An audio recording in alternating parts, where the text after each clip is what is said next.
Hi guys, welcome back to a new episode of Finance and Crypto Guide. Today in this video, I'm going to show you how you can log into your guaranteed rate mortgage account. Keep watching the video till the end. To log into your guaranteed rate mortgage account, firstly go ahead and launch open any web browser of your preference. On the search box at the top, type in red.com and make a search. The official page of guaranteed rate mortgage account will appear on the screen.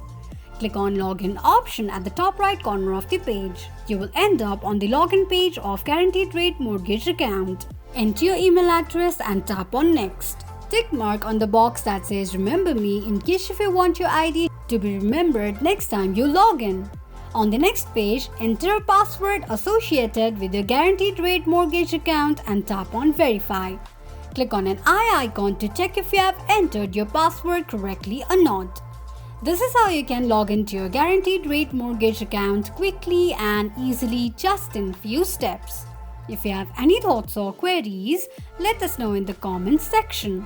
Don't forget to subscribe to our channel. Also press the notification bell icon so that YouTube will notify you whenever we post a new video. I hope this video was helpful to you. Thank you so much for watching.